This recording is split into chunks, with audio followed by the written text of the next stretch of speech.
Okay, so welcome to Vibe, everyone. We're in Moi Wo, we're on Lantau Island, and we're in Hong Kong. Today's show is going out live on Facebook. We have cameras facing here and facing here, and we'll be cutting between those during the show. Today's presentation is given by Chris Stowers. Chris is well-known photographer in Asia region for Asiaweek, yeah, well-known-ish. Chris has written a book, a sort of a travel memoir book, which will be on sale today.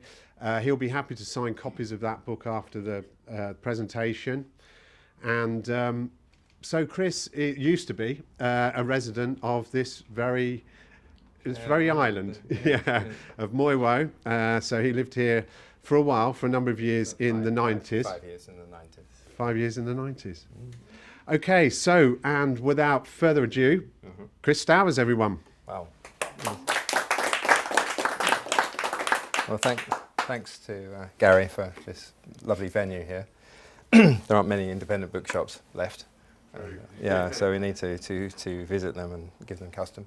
And thanks to everyone for coming out on a busy ferry and breaking your busy schedules to be here for the second book in the series. Actually, I'm writing a series of memoirs, but this one can be read as a standalone book as well. But if you have the two, they fit in quite well together, which was a trick. It was hard to do that.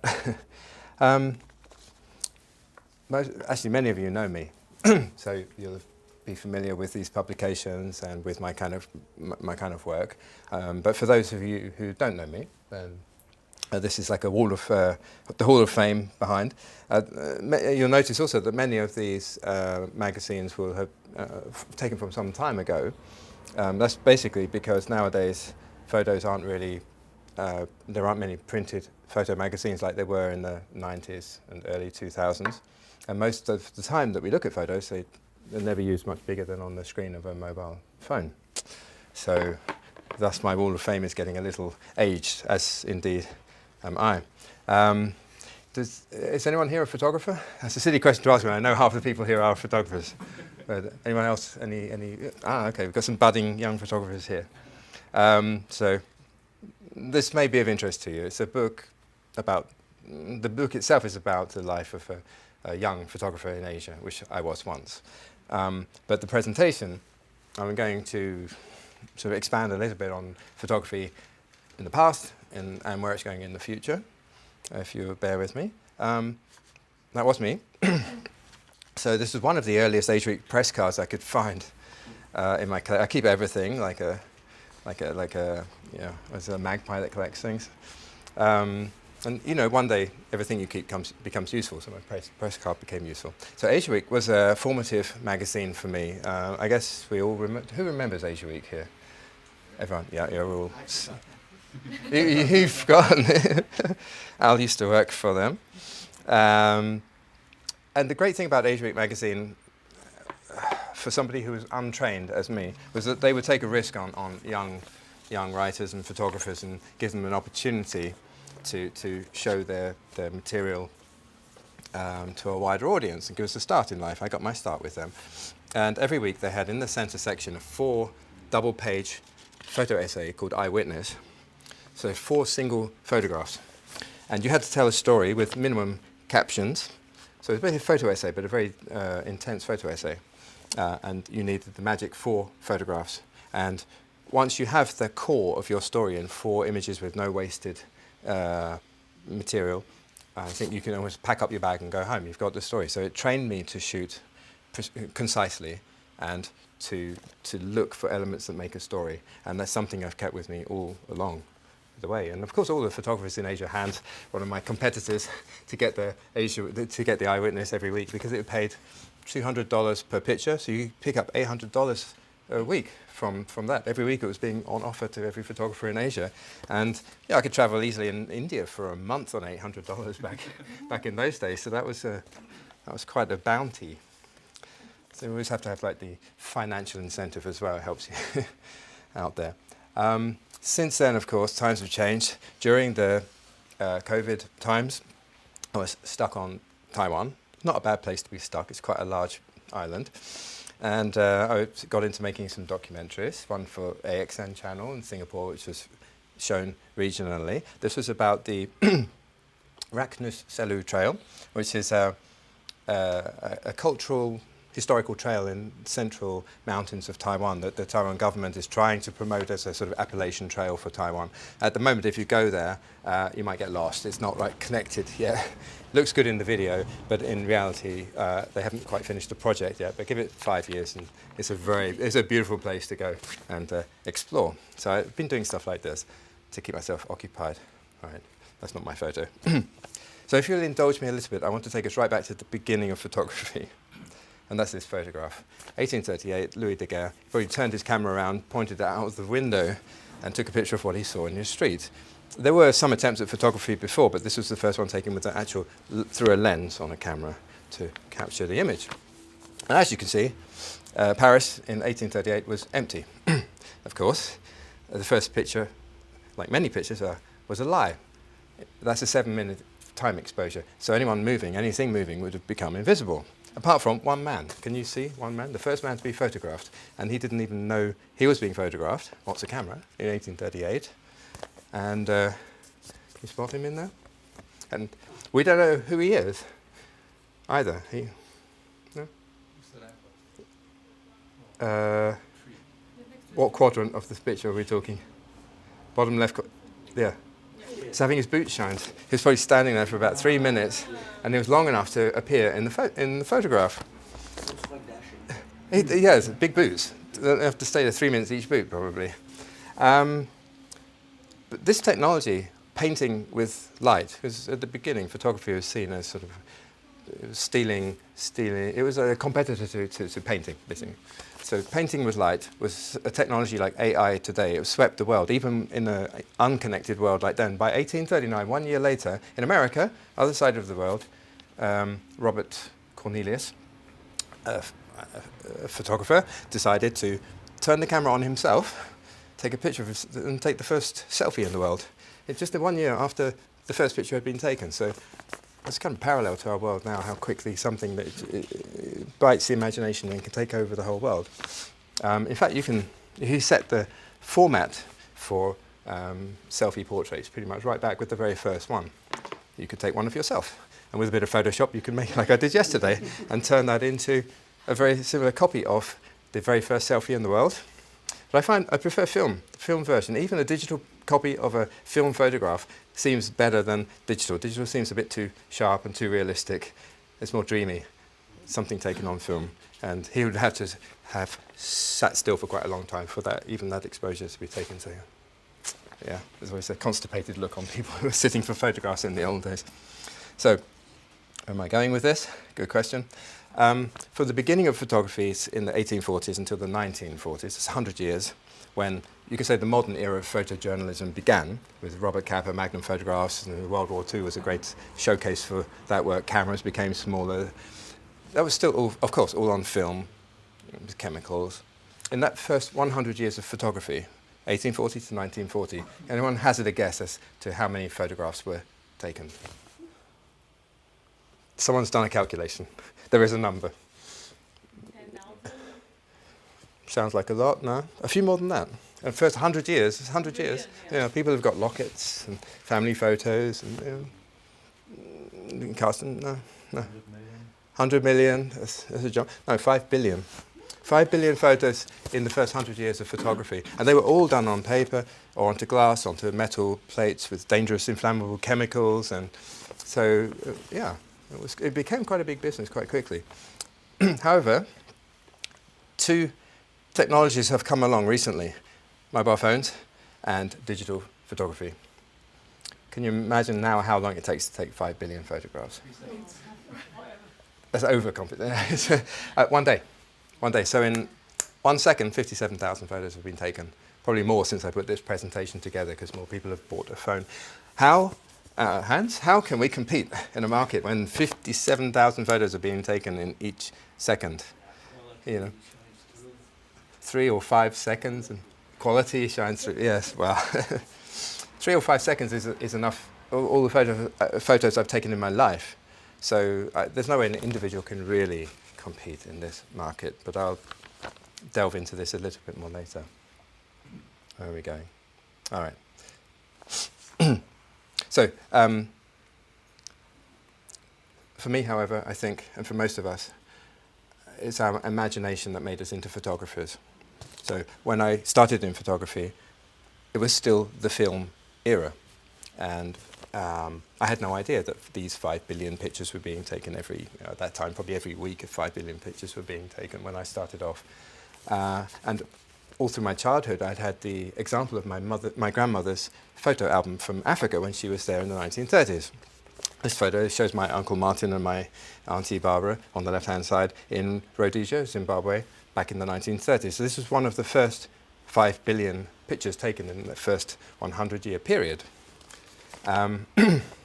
So I would get lost in these and her cursive script and lovingly curated photo albums, look at atlases of the world and flick through like the Himalayas and look at the red line on the road going across them and imagine myself being there in 3D.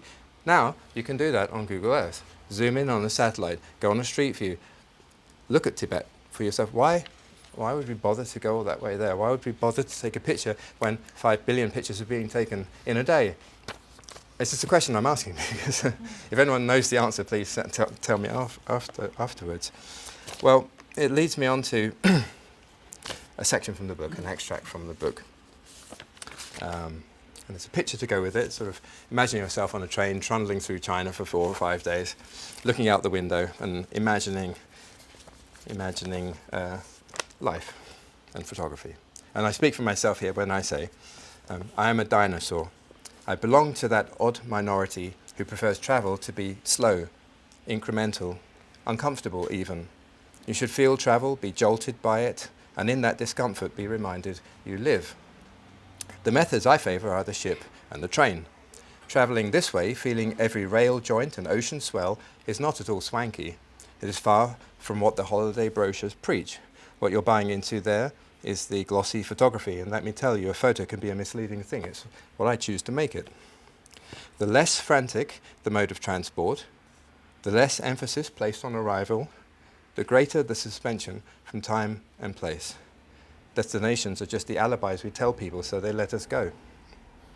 Nowadays, practically every corner of the world has been conquered and explored, settled, exploited, measured and mapped. Built over, fought over, flown over, ploughed up, cleared up, blown up, upgraded, updated and uploaded. Geographical curiosity in the age of the internet and Google Earth seems an irrelevant passion. Aimless wandering is fast becoming an indefensible occupation. Its proponents viewed with suspicion. With every destination in the world merely a screen click away, each minute must be accounted for, every route researched in advance, hotel room pre-booked, eating place peer-reviewed, and experience boasted about on Instagram. Emptying your mind so as to soak up random experience and enjoy freedom of thought now borders on heresy. That's my view of the modern world. So that's from the book. I'm getting onto the book later on, but leading us in there through the life of a photographer. For me, my first adventures started, and some of you probably were here when my first book was launched on this ship. And I'll just recap by saying this was the very first photograph I took on colour slide film. So in the 1980s and 90s, if you approached a magazine, they would be expecting slide film. Not a newspaper, they could take colour negative, or for art, maybe black and white images, but for any of the news magazines and glossy lifestyle magazines, colour slide film. Luckily, I had 2 rolls of slide film with me, and you have to buy the book to see how it went, but I sailed on this boat from far east of Indonesia to Singapore with no engine, no life-saving equipment, and a lot of luck, and many things breaking along the voyage. Arrived in Singapore, and luckily, I was able to sell some of the pictures from these 2 rolls of slide film that survived the voyage as well. And that same very first image I shot became the first spread in the magazine that started my career. And when I was approached by the magazine editor with a brown envelope with Singapore dollars in it, I thought to myself, I think I want to do this for the rest of my life. And I did. I still am. I'm still doing this. Then, that same picture, in reverse, became the cover for my book 30 years later. So you have to look after your slides well, and then they look after you. Certain pictures are important through your life. You don't know which ones, actually, until the end. Of course, becoming a photographer means you have to justify that. You can't have adventures all the time. You have to go out there and start shooting news events and following feature stories. So I'm going to just go through a few highlights of the low points in my career in some ways. I'll leave it to you to imagine, are we all thrill junkies seeking adventure? I tend not to be, actually. I tend to just want to, if a news event happens when I'm in a place, then I will follow it, but I don't go searching for trouble, actually. Some people do, and they're probably more famous than me. This was during the Indian Ocean tsunami, and I was in India at the time, fortunately, so I could take a plane to Madras, Chennai, then the train down to Nagapattinam in Tamil Nadu, and the train stopped in the middle of nowhere at night time. Nowhere near a station. Everyone got off the train and walked to the front to see what was going on, and there was a fishing boat across the railway line, so a mile inland. So you got the idea of the force of nature from that, and then just walking slowly on sand towards the disaster area.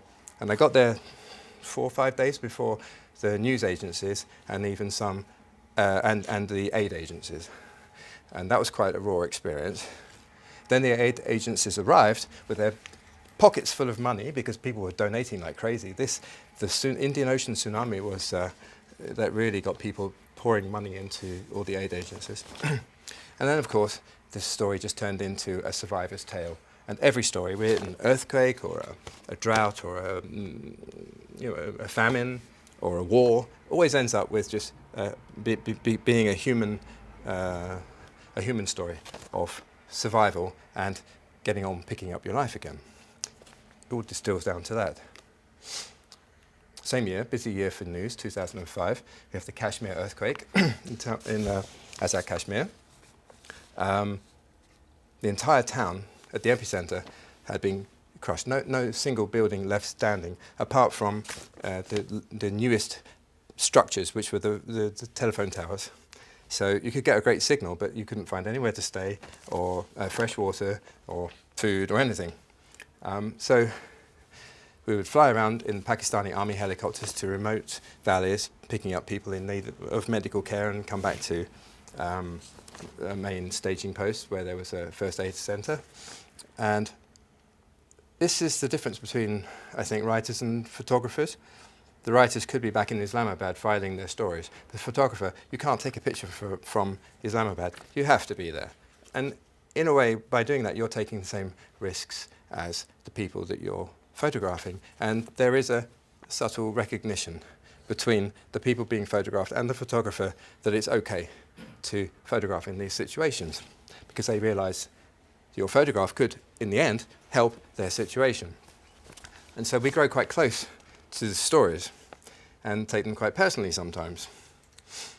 And I'll come back to this point in a few moments. 2008, summer of 2008, August. What was happening in the world in August 2008? Not this picture.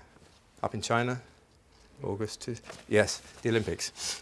So I decided I don't want to be anywhere near the Olympics because everyone I knew was going up there to photograph it and to write about it. So I go somewhere I've never been before. This is the Caucasus. I hear they had good wine in Georgia, and they do. I drank a lot of it. And on the 8th of August 2008, the Olympics started. And the same day, Russia invaded Georgia. And I had a news story almost to myself. It was really quite exciting. Again, news always starts in drama. This is the Georgian army running away with the Russians coming up behind us. And in the end, it turns into that human story. Again, either death, people becoming homeless, refugees, or people becoming traumatized. Like this girl who, every time she heard an aeroplane, thought it was a Russian jet coming to bomb them, even when she was back in Tbilisi, in the capital city, and was actually quite safe. So that's just an oversight of some of the kind of situations photographers find themselves in, and I know you can back me up on that, you guys. So I get to the book, Shoot, Ask and Run. The title, Shoot, obviously not with a gun. So this is some advice that I was given at the very beginning of my travels. Peshawar, Pakistan, 1987. That's me on the right-hand side, at a cheap $1 a night hotel called the Khyber Hotel. And it attracted a lot of very good but penniless photographers who were going into Afghanistan to shoot the big story of the time, which was the Russians in Afghanistan. 1987, it was a time when the Americans and the CIA were supplying Stinger missiles to the Afghan Mujahideen to fight the Russians. And so all these guys were on R&R back in Peshawar, waiting to go in for the next assignment into Afghanistan. And so it was a great place to be with my little Nikon camera, and I could try out all their lenses on my Nikon camera. And the advice I was given by this chap on your left, who I'm not allowed to give his name, I checked, was to shoot the picture first. So basically, it becomes an instinct when you see something to not even think about taking that shot, because the moment that you sort of do this, alert someone they're being photographed, you have to go beat them to it. If you manage to get that shot, and then you want to go in closer for a different angle, you'll have to alert them, because by that time they already know you've taken the shot. And of course that means, yes, you might get a nice shot, but it will never be as good as the one you first saw, because people will be acting for it. There will be some different expression in their face. Sometimes, however, people, especially if they're armed with a gun or a knife, might object to being photographed, and that's when you take the third piece of advice and you run. So, simple advice, but I try to adhere to it most times when I'm shooting. This is an even earlier Asiaweek. This is the earliest I could find. And the significance is that I know I printed this picture in the dark room in the house that Hans and I had up inside Taitong, which was the lower kitchen, he says the bathroom, I can't remember, one of those, back in 1992. And at that time, this press card allowed me a lot of access to a lot of places and some, free meals and things like this. I abused this press card to the hilt, actually. So I would be covering regional events. This one, for example, is the Taipusan in Malaysia. And then closer to home, this one. Interesting story behind this. All of these pictures actually are in the book, and I have stories leading up to them. This chap I'd met on it was the very first anniversary of Tiananmen Square, so 4th of June 1990. And I photographed him, and a friend helped get his story. He was a student who'd ran away from Wuhan, and he came into Hong Kong through some sewerage ditches in Lo Wu at the border, like tubes, and he climbed through them to get into Hong Kong. When I met him at that point, he was trying to get access to Taiwan. He was trying to get the Taiwanese to take him in as a political prisoner, or whatever, sorry, a political agitator, or asylum. But they were dragging their heels on it. And I took his picture, I recorded an interview with him, and got my student to translate his answers back into English, and I stored it in the guest house. Then I went off on a trip, and I came back a few weeks later, and there was a small report in the South China Morning Post. Xiao Guangming, that's this chap, has made it to America in a cargo container on a ship. So, hang on, I think I've got that photo somewhere, and an interview of him. And so I rushed it down to the SCMP, and after a couple of days wondering whether they were trying to verify it and everything, I woke up one morning, and there it was on the front cover of the South China Morning Post. The interesting thing for me about this is I got paid 500 Hong Kong dollars for that photograph in 1990. Do you know how much these days I get paid for a picture in the South China Morning Post? 500? So you follow my train of thought, 500 Hong Kong dollars. They haven't changed their photo rates in 35 years. Likewise, the work rate. And the work rate. So we get that. Yeah. Yeah. Sell that story now. I could say, yes. Well, I mean, then you could live quite like a king for, if you're in a guest house in Kowloon, you could live like a king for 500 Hong Kong dollars for a week. Now it's a meal without beer. And of course, photographers, they tend to gravitate towards cities, I think, because that's where people live.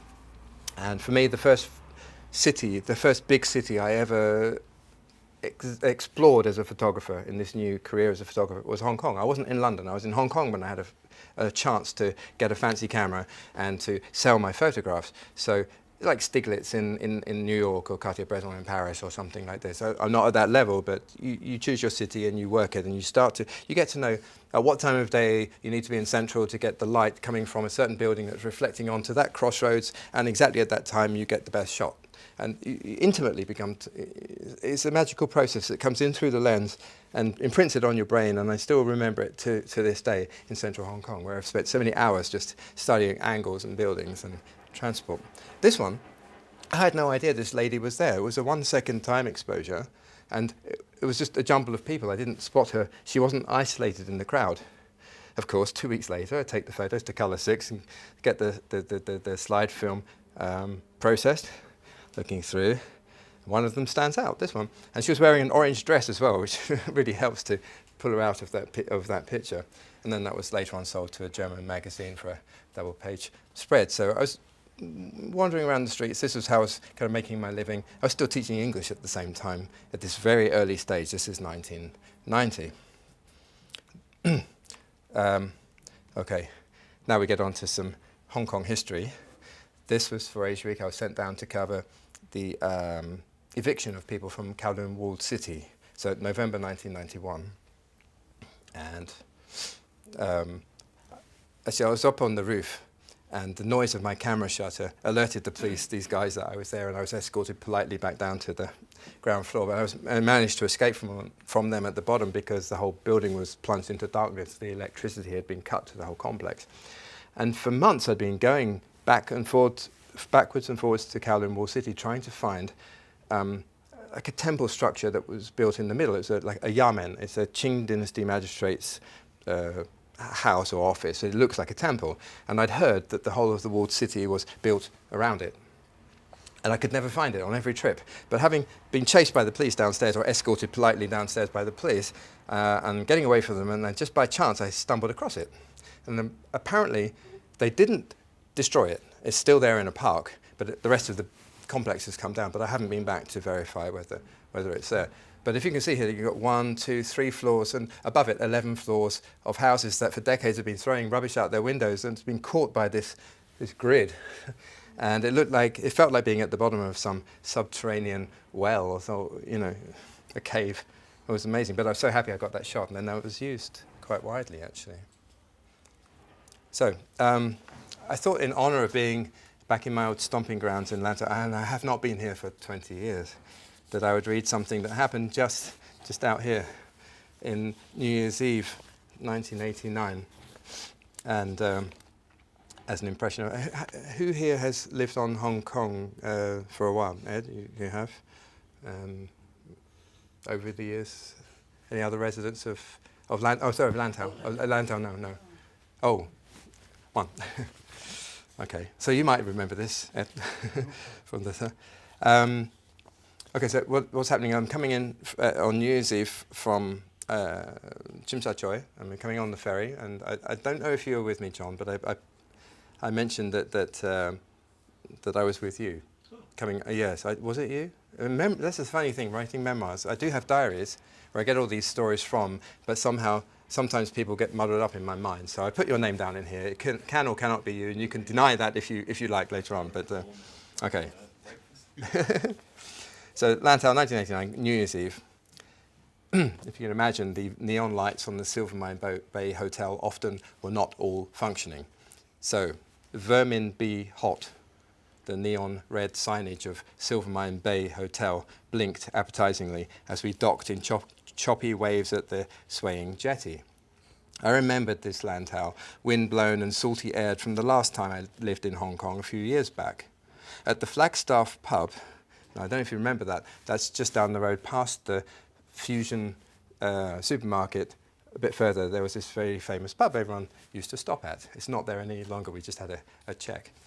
So, unfortunately. So at the Flagstaff pub, a largely expat crowd was slumped over and around the bar already. John bought the first round. Friends of his, Mo and Colin, then bought a round each. Peer pressure obliged me to purchase the next round. Each round meant one less roll of film I could afford to feed my camera, but allowances had to be made for the dawning of a new decade.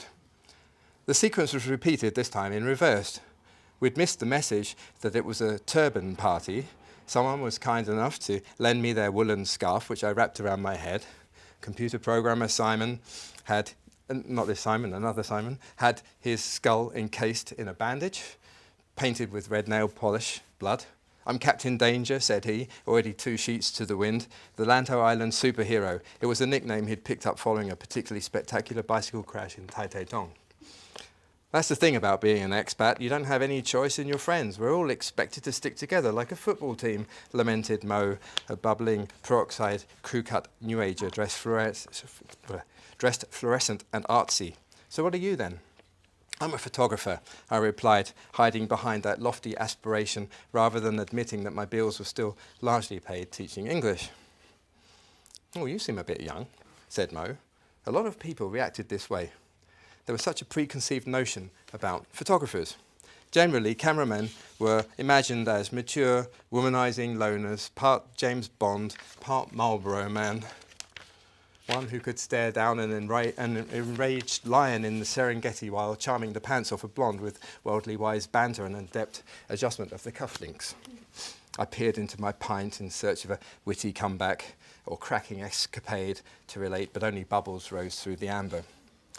Mo's partner, Colin, was a left-wing architect and intellectual, an Elvis Costello fan wrapped in a tweed suit. He struggled through mounting decibels to tell the story of the time he'd been thrown out of Czechoslovakia, but no one was sober enough to pay him much attention. Seems he was a spitting image of a political activist whose face had been plastered on wanted posters across the Eastern Bloc. At midnight, we all hugged each other and la-la'd our way through the nonsense words of Auld Lang Syne. And then I met Jasmine Jones. Half Welsh, half Indian, looking good after 8 pints of Lowenbrow. She was 25. I was married to a squaddy for 2.5 years, did my time, thought, excuse the French, fuck this, and took up with the biker gang. That was her short version anyway. She could strip a semi-automatic rifle and balance a carburettor. The interesting ones always get their hooks in. "Are you sure about this?" I ventured. It was 4 a.m. and we were outside the Flagstaff. Jasmine, seemingly sober yet unable to walk, had managed to squeeze herself into a shopping trolley from the nearby supermarket. "No bloody buses this time of night," she said. "You'll have to push." 2 hill ranges, and 2.5 hours later, the downhills were trickiest, no brakes, we reached her flat in Poyo. She mentioned she was looking for a tenant and appeared to think I'd make a suitable candidate. We talked for an hour or so until sunrise. It was chilly inside her living room, like being in a tomb, but with cushions. Asian builders don't waste money on extravagances, such as double glazing, central heating or insulation. I snuggled inside one of her oversized woolen sweaters and crashed out on the shag pile carpet. The morning was heavily clouded and humid, and I awoke late in it with a splitting headache. I reached her kitchen sink in a state of conflicted alarm. Should I throw up in it directly or wash the dishes first? Last night, Jasmine had mentioned something about being an artist. If by artist she meant living in a dump, she was a real Picasso. So, "You should come out here next week. I could use you to photograph some of the scenery I've been commissioned to paint, Christopher." Christopher? She referred to me like my mother when I was a child and had done something wrong. I got a kick out of it, but didn't let Jasmine know of her victory. Half of bloody Lantau Island was probably gossiping falsely by now how we'd slept together last night. So that's an idea about expat life in Lantau in the beginning of the 1990s. Has it changed that much? Life in Hong Kong as an expat? Yeah. Has Still the same, yeah. Sorry, we're meant to be oh no, okay, this is good. So after 5.5 years of being away from home, almost 6 years, I was secure enough in my position as a photographer and living in Hong Kong that I knew I could go back to England and I wouldn't get stuck there. I could always come back here. My dread was going back to the UK and not being able to get back again. But I didn't want to go immediately. So I decided I'm going to go, yes, but I'm going to go by train all the way. So I did, I started. This was Shenzhen in actually this was earlier than 92, this was 1991, it was an earlier shot, but roughly Shenzhen looked like this in 1992. The summer of 92, I started heading home through the Soviet Union. But first I had to get up to Beijing, so Tiananmen Square in 1992. And this then is a Siberian train from Ulaanbaatar to Moscow, And it was called the Great Railway Bazaar at the time. That's what people were calling it. Probably in Asiaweek magazine were calling it that, where the Mongolians were buying fake Adidas tracksuits, which the whole of Russia was wearing, for $1 in a market in Beijing, selling it off the train to Siberians along the way for $2, and then the Siberians took those tracksuits and sold them in the market in their hometown for $3. So it's a thriving capitalist business, was just getting on its feet as the Soviet Union was crashing and imploding all around us. I carried on to, because I'm a cheap, I can't probably say it on YouTube, I am cheap, and the train journey from Moscow down to Moldova was only $3 if you could buy it not at the in-tourist price but at the local price, which I managed to do. $3 for a 36-hour train journey down to Moldova. I went there also because my friend here, Hans, had a connection in Moldova, and who was working for a newspaper, so I was able to get in with the press photographers who were at that time covering the end of the recently fought civil war. The civil war, in an area of the world we're all now familiar with again, the Ukraine, was fought between the Transnistrians and the Moldovans. Transnistrians are pro-Russian supporters who have a thin strip of land between Ukraine and Moldova. The Moldovans are more looking towards Europe and to Romania. So these two sides were sort of at war, and they just finished that war, but there was a very uneasy peace being kept, and there's quite a large section in the book talking about this. But I went down there because the ticket was cheap and Hans had a friend there, so I could get my stories, because you need a person to help you get into a society, otherwise you're just stuck on the outside wondering what the hell is going on. Of course, then I carried on. And I carried on into Romania. Now, I was walking past a gynecological hospital, as you do, in Brajov, and there was a window that had interesting French shutters on it, on the side of the hospital. And I looked through this window. The window called to me. I looked through the window, and in the middle of the floor, an empty room, was one of these beds with the metal stirrups on it, looking like some sort of medieval torture instrument.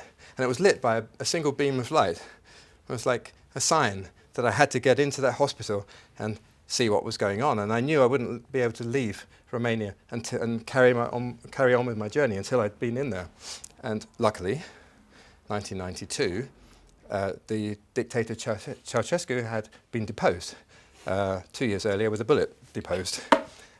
He had signed into being Decree 770 in 1966, which decreed that every woman had to have at least 5 children. In fact, if you got to 5, you could have an abortion. But effectively, abortion and contraceptives were banned in the whole of Romania. And so now he was gone, people were rushing to have abortions. There were hundreds a day taking place in these hospitals. And the doctor at the hospital, wanting to show that Romania was now an open democratic country, just like the rest of the world, said, yes, of course you can come in, being therefore much more democratic and open than our democratic open countries would ever be. And so a brief period of time, a photographer could wander in off the streets with a fake, well, not fake, with an Asiaweek press card and photograph abortions. I didn't really want to be there, in a way, personally, but I knew the story had to be told. It was actually quite a big story at the time, and this shot made it into Marie Claire magazine. And I describe the process of going through this in my brain and taking the photographs in the book. And for me, the incongruous thing here was that who the heck wears a elaborate earring to have an abortion? That's the first thing I looked at, but that wasn't giving me the emotion I wanted in the shot. In the end, I think it was where the elderly nurse was holding the girl's hand, and that's what gave the picture some sort of something above the rest of the shots that I took at that time. So, but I knew I still had to carry on. I got that shot. I was running very low of money. I had about $200 left in my pocket. The amount of money you usually give to a fixer for a day to help you, to interpret for you, or rent a car. And I had to get all the way back to England on that. So I was on a shoestring, but I knew I had to go to Yugoslavia first, because that place was really falling apart. August of 1992 in Bosnia was a very confusing time and place to be. I tried to get in with the UN. They didn't let me, but we followed their convoy for a while. Finally, I made it, though, to a town called Pale. This was the headquarters of the Bosnian Serb government. And it's on the Olympic theme. It's on the site of the Olympic Games, I think Winter Games of 1984. So it's a beautiful alpine resort. But it was just full of refugees at that time, and the Bosnian Serb government and people with guns walking around. And I'd heard that survivors from a town called Gorazda, who were escaping from on their way to Belgrade, had made it as far as a neighbouring town called Sokolash. So I thought, well, at least I can get to Sokolash and have a look around. Because I didn't have enough money to hire a car, so I just took the bus and went to Sokolash. And I was trying to interview these poor Serbs who'd been shot up, and some of their relatives were wounded and had been put into Sokolash hospital, and their cars had bullet holes in them everywhere. And they weren't really giving me much. I was feeling like I was really probing into their personal life a bit too much. They're quite proud people. So I thought, okay, let's go back and visit the hospital in the outskirts of town. And that's where this extract picks up directly from the book. So thinking the hospital would offer up the best material, I began to trek back in the direction of Pale, snapping away at road signs, landmarks, passing traffic, willing my fortune to change. Along the road, I came across a well-dressed man, his young wife and their child, who happened to be walking in the same direction. What luck! He was a doctor at the local hospital and spoke English. He quizzed me about my work, and I asked him permission to shoot inside his clinic. He led me through the lunatic asylum, an assembly of rooms banished to the perimeter of the hospital, as though craziness were infectious, and we arrived at the main guard post. He told me, I'll have to wait here and ask permission. I will have to ask permission, please wait here. A few minutes later, my friend reappeared, in conversation with a couple of military-looking officials. I waved at him across the courtyard, glad to see his familiar face. He would be able to get things moving now. Instead, I heard, in Serbo-Croat, that's him. That's the man I saw earlier photographing troop movements on the road to Pale. It only ever takes a moment for everything to go to hell. Understanding the danger you face arrives later in retrospect. A pair of militiamen approached from behind. One tore the camera bag off my shoulder. The other roughly shackled my hands behind my back.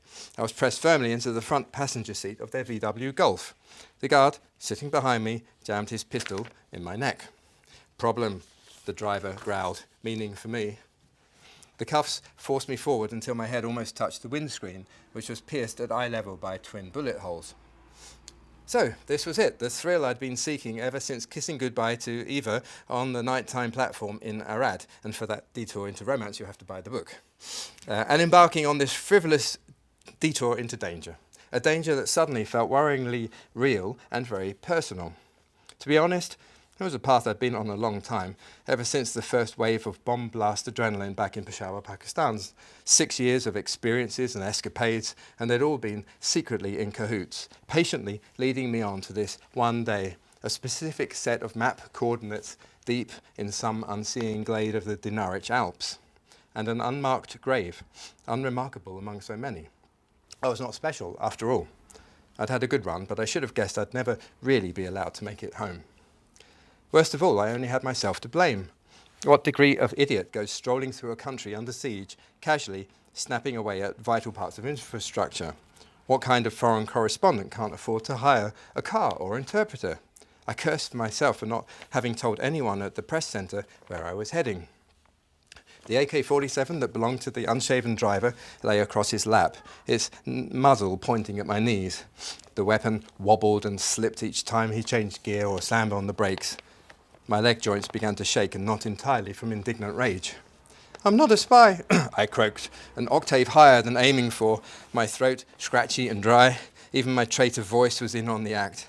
With his right hand free between gear changes, the driver turned to me and slowly drew a thumb across his throat.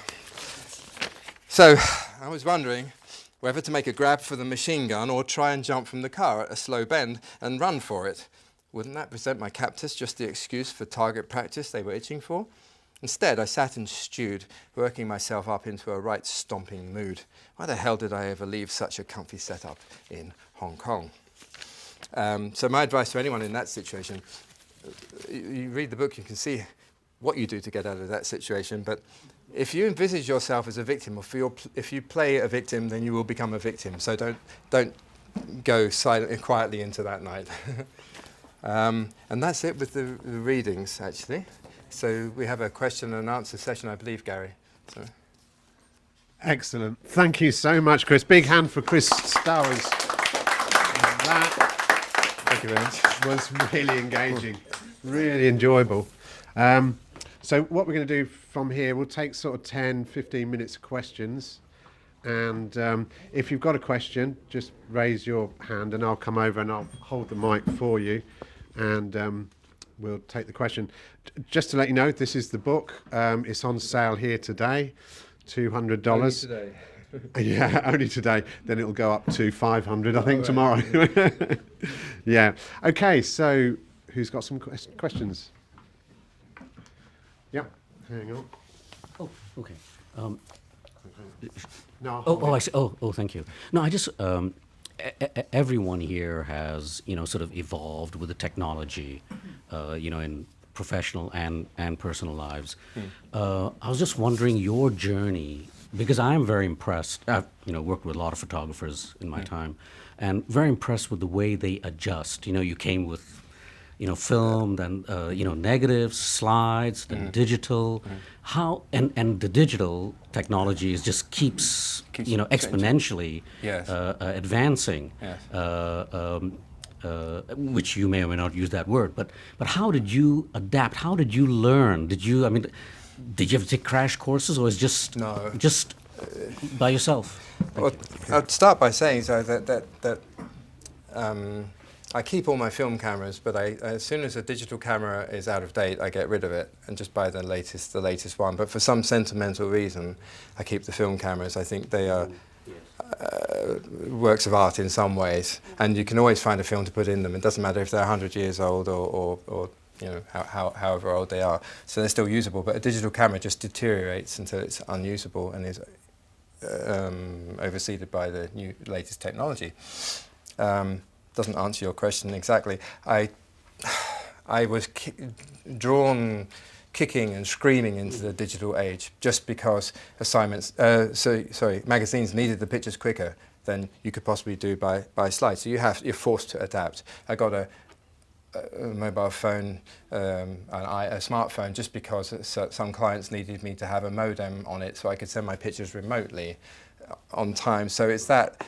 It's the demands of the industry. If I was in a different industry, let's say I was actually just making photo books, and I could do that at my own time and pace, I probably would have stuck with film, actually, or I would use film for certain occasions and certain assignments.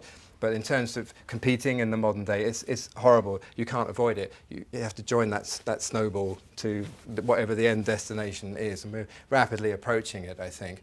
So much so that I kind of view myself now not in the photography business, but in the business of nostalgia. I'm almost, it's like a conscious step back from the way things are going. But as long as I can make money from photography and still have fun doing it, which is why we all get into it, I will have one avenue to mobile technology. In fact, some photographers I know, they do most of their shots on an assignment with much newer than this one, but with an iPhone. It's just for the client, they have to take a bag of camera equipment with them to show that they're a proper photographer, but actually they're using this for half the shots. Yeah. So you could actually do it quite easily if you're any good with a mobile phone. It's easier on the back too. It's easier on the back too, yes, exactly. Yeah, show me a photographer who doesn't have backache. Okay, another question over here. Should I hold? No. Not so much a question as just a comment. Really three things. I think, all of us here are here because we have a high regard for photography. But I think in the journalism and business, at least when I was involved in it, in full disclosure, I was at Asiaweek and we worked together. Often the print people have a little, not as much, a low regard for the shooters, for the photographers. But I think if Chris mentioned $500 at South China Morning Post, Hong Kong dollars.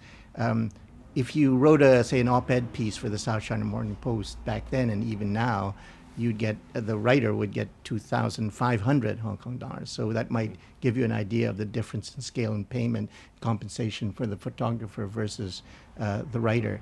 The second thing I would say is that Chris's work. I'm reminded about how if you're a shooter and you're looking at the visual, you're a visual artist, right? as a news photographer in particular, a photojournalist, I think it's harder than the photography that you see hanging in museums or galleries, because you're in the moment. You got to have the camera and pick it up. Sure. And even if you're going to a press conference, say, how do you take a picture of an individual and make it interesting, active, and a quality that you can publish at a high level, at a high level publication? And then lastly, I would just say the books and Bugis Nights and the Shoot, Ask and Run. Chris has revealed himself as to be quite an excellent writer, and I think this is quite an achievement in my mind, because I'm reminded of say an actor like Clint Eastwood, right? He was a great actor, but then he turned out also to be a great director. And Antoine de Saint-Exupéry, for example, was an explorer. He was an illustrator, an aviator, but then he also wrote great literature. So it's a great achievement, because the books are really extremely well written. Bugis Nights in particular, I feel that what's most interesting about it is that there are two narratives that not on the same timeline, but woven together in a way that I think is quite masterful. So I would really encourage you, not just for this book, but Bugis Nights, if you... Can I put that as a quote on the back? Masterful. Right. So anyway, that's... I'll take it. Thanks, Al. Okay, some Wow. good comments there and some good observations. Any other questions? Okay, so one here. Yeah, I'm wondering if you look at all the equipments we have today, the drones, the A360, the 360s, the camera, and all this that is available today. Yes. If you can bring one back to the time when you were, which one would you take? I've never thought about that. I often thought it would be nice to take a modern camera back to like the Victorian age or something. But back to my early days. I won't say a drone. That's the obvious one, and so I don't have a drone. I don't operate them. So I don't really know what I'm talking about with that technology. But well, it would be fun to take a digital camera back and just beat the opposition. But there wouldn't have been the radio waves to have sent the picture anyway. So you're just left with a useless digital camera. I'd rather have my film camera. So, hey, I'm a old-fashioned guy. I think I'd stick with the camera I had at the time. So not forging ahead into the bright future in that way. But we're competing against a lot of kids who have this technology. But ironically, now I think I was very lucky when I set off traveling in the 80s. It was a more democratic time to be a photographer. You could buy a FM2 camera for $200 on Stanley Street, a few rolls of film, cheap lens, and you're in business and shooting for Asiaweek. Now you have to get the computer and battery chargers and different lenses. Change your phone. Your camera every couple of years as the technology changes, and it's more expensive to travel around as well. You don't get the cheap guest houses that we used to stay in. So it's now a rich kid's game again, like it was in the early days. Cartier-Bresson was quite a rich kid, I think. But there was an era of democracy from 1940s up until say the end of the 90s or early 90s. So I was lucky to plough that furrow of photography. And but on the same hand, I wouldn't really want to be a photographer starting off today. I wouldn't know where to start. But their brains are wired differently, so then that's that technology. They would be okay with drones and the latest 360 stuff that you were talking about, and probably are imaginative enough to make something of it. It would be wasted on me. Yeah. Okay, thanks, Chris. One last question. If you have one setup, one camera, one lens, Yeah. one medium, Yeah. one period of time to go to, what would that be and why? And why? Nice. I have to answer. Yeah. Thanks for dropping me in there, Hans. Okay, it would have to be an FM2 camera, and it would be the. Okay, I can't lie. I've only recently started using the 35. It would be the 24. That's what I was using back in those days for like 70-80% of my shots with the 24mm lens and the FM2 camera. Yeah. And it would be to go back to China again when I first went there in 1987, but really realised that I was at a point when we would never see this again, because I thought it would stay like that, people in mount suits, no cars, no bicycles. I'll shoot the hell out of that place in 87 in China, yeah. Unlimited film, right, in your scenario? Great, yeah, Unlimited film. yeah. Okay, excellent. So I would just finally say thank you very much, Chris. Well, thanks Gary, and for the opportunity. I'd urge everybody to buy Shoot and Run for this book. It sounds really engaging. I'm going to buy it. And, Buy, shoot and run. yeah, buy Shoot and Run. And so just remains for me to say, Chris Stowers, thank you so much for coming today. Thanks, Gary. Thank you to everyone for coming all this way.